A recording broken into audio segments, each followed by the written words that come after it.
പശ്ചിമേഷ്യൻ സംഘർഷം മറ്റൊരു തലത്തിലേക്ക്. ഹോർമുസിൽ കപ്പലുകൾക്ക് നേരെ ആക്രമണം. 2 വാണിജ്യ കപ്പലുകൾ തീപിടിച്ചു.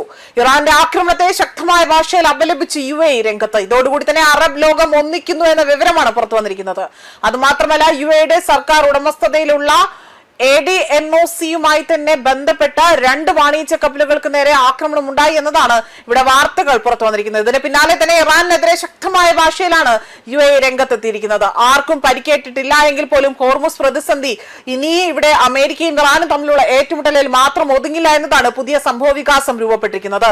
UAE വിദേശകാര്യ മന്ത്രാലയം ആക്രമണത്തെ ശക്തമായി അപലപിക്കുകയും വാണിജ്യ കപ്പലുകളെ ലക്ഷ്യമിടുന്നത് അന്താരാഷ്ട്ര സമുദ്രപാതകളെ തടസ്സപ്പെടുത്തുന്നതും അംഗീകരിക്കാനാവില്ല എന്നും വ്യക്തമാക്കുകയും ചെയ്തു. ഇറാന്റെ നടപടിയെ അതീവ ഗുരുതരമായ സമുദ്ര സുരക്ഷാ ഭീഷണിയായാണ് ഇവിടെ കണക്കാക്കുന്നത്. അതുമാത്രമല്ല ഹോർമുസ് കടലിടുക്ക് സാമ്പത്തിക സമ്മർദ്ദത്തിനുള്ള ആയുധമായി തന്നെ ഉപയോഗിക്കരുത് എന്ന ശക്തമായ സന്ദേശം കൂടി നൽകുന്നുണ്ട്. UAEക്ക് പിന്തുണയുമായി ഇപ്പോൾ ഈജിപ്റ്റ് അടക്കം രംഗത്ത് വന്നിരിക്കുകയാണ്. അന്താരാഷ്ട്ര കപ്പൽ ഗതാഗതത്തിന്റെ സുരക്ഷയ്ക്ക് നേരെയുള്ള ആക്രമണത്തെയും നിർണായകമായ ഈ സമുദ്രപാതയിലൂടെ കപ്പലുകളുടെ സ്വതന്ത്ര സഞ്ചാരം ഉറപ്പാക്കണമെന്നും ഇവിടെ അവകാശപ്പെട്ടിരിക്കുകയാണ്. ഇതോടുകൂടി തന്നെ ഇറാന്റെ നടപടികൾക്കെതിരെ മേഖലയിലെ അറബ് രാജ്യങ്ങൾ കൂടുതൽ ശക്തമായ നടപടിക്ക് നീങ്ങുന്നുണ്ടോ എന്നതാണ് മറ്റൊരു കാര്യം. ഹോർമുസ് വഴി നടക്കുന്ന സംഘർഷം ഒരു രാജ്യത്തിന്റെ മാത്രം പ്രശ്നമല്ല, ലോകത്തെ എണ്ണ ഊർജ്ജ വിതരണ ശൃംഖലയുടെ പ്രധാന വഴികളിൽ ഒന്നാണ് എന്നതാണ് അതാണ് ഈ സമുദ്രപാത.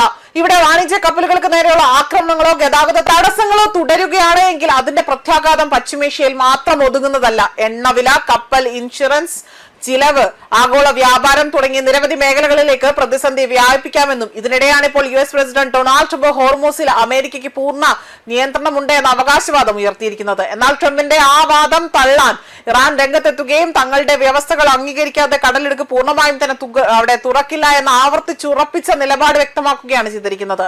അപ്പോൾ പുതിയ സംഭവ വികാസമാകട്ടെ ഇതിപ്പോൾ ട്രംപിന്റെ അവകാശവാദത്തെയും നേരിട്ടുള്ള വെല്ലുവിളിയായി തന്നെ മാറുകയാണ്. പൂർണ്ണ നിയന്ത്രണം അമേരിക്കയ്ക്കാണ് എങ്കിൽ UAEയുമായി ബന്ധപ്പെട്ട കപ്പലുകൾക്ക് നേരെ ആക്രമണം ഉണ്ടായത് എങ്ങനെയെന്ന ചോദ്യം കൂടെ ഇവിടെ ഉരുത്തിരിഞ്ഞു വരികയാണ്. പുതുതായി തന്നെ നിയമിതനായ ഇറാന്റെ സുപ്രീം നാഷണൽ സെക്യൂരിറ്റി കൗൺസിൽ തലവൻ മെഹ്സൻ റസായി അമേരിക്കയോട് കർശന നിലപാട് സ്വീകരിച്ചതോടുകൂടി തന്നെ ഹോർമുസ് തുറക്കുന്നതിനെ ചുറ്റിപ്പറ്റിയുള്ള ചർച്ചകൾ കൂടുതൽ സങ്കീർണമായിരിക്കുകയാണ്. അമേരിക്കയുടെ ആ ഒരു വ്യവസ്ഥകളും ഇറാന്റെ ആവശ്യങ്ങളും തമ്മിൽ വലിയ അകലം നിലനിൽക്കുമ്പോഴും ഇറാൻ UAEയും ഈജിപ്തും പരസ്യമായി തന്നെ അതായത് ഇത്തരത്തിൽ ഇറാനെതിരെ UAEയും ഈജിപ്തും പരസ്യമായി തന്നെ രംഗത്തെത്തിയിരിക്കുകയാണ്. 2 കപ്പലുകൾക്ക് നേരെയുള്ള ആക്രമണം ഒരു ചെറിയ സംഭവമായി തോന്നാം, പക്ഷേ അതിന് പിന്നാലെ വന്ന UAEയുടെ കടുത്ത പ്രതികരണവും ഈജിപ്തിന്റെ ഐക്യദാർഢ്യവും സൂചിപ്പിക്കുന്നത് മറ്റൊന്നാണ്. ഹോർമുസിലെ ഈ ആക്രമണം ഇപ്പോൾ പുതിയ രാഷ്ട്രീയ മുന്നണികൾക്ക് തിരികൊളുത്തിയേക്കാം. ട്രംപ് പറയുന്നത് പൂർണ്ണ ഇറാന്റെ നിയന്ത്രണം വേണമെന്നതാണ്. എന്നാൽ ഈ വ്യവസ്ഥ അംഗീകരിക്കാൻ ഇവിടെ ഇറാൻ തയ്യാറല്ല എന്നതാണ് മറ്റൊരു കാര്യം.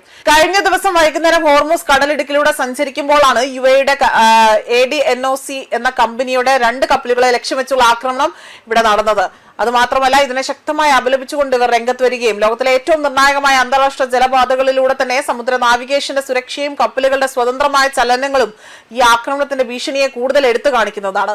മാത്രമല്ല ഇത്തരത്തിൽ നിരവധി കപ്പലുകൾക്ക് നേരെയാണ് ഇറാനാകട്ടെ ലക്ഷ്യബോധം പോലും ഇല്ലാതെ മിസൈലുകൾ തൊടുത്തുവിടുകയും അവർക്ക് നേരെ വലിയ രീതിയിലുള്ള ആക്രമണം അഴിച്ചുവിടുകയും ചെയ്യുന്നത്.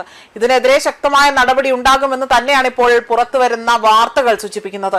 UAE ആകട്ടെ ശക്തമായ രീതിയിൽ ഇതിനെ അപലപിക്കുകയും ഇറാനെതിരെ വലിയ രീതിയിലുള്ള ആക്രമണം അല്ലെങ്കിൽ ഒരു തിരിച്ചടി ഉണ്ടാകുമെന്ന മുന്നറിയിപ്പ് കൂടിയാണ് നൽകിയിരിക്കുന്നത്. അതായത് ഗൾഫ് രാജ്യങ്ങൾക്ക് മേൽ ഇനിയും ഇറാൻ ഇത്തരത്തിൽ ആക്രമണങ്ങൾ തുടരാനാണ് അവർ മുതിരുന്നതെങ്കിൽ ഗൾഫ് രാജ്യങ്ങൾ ഒന്നിച്ച് നിന്നുകൊണ്ട് തന്നെ അവിടെ ശക്തമായ ഒരു ആക്രമണ പരമ്പര തന്നെ ഉണ്ടാക്കുമെന്നതാണ് ഇവർ വ്യക്തമാക്കിയിരിക്കുന്നത്. ന്യൂസ് ഡെസ്ക് കർമ്മ ന്യൂസ്.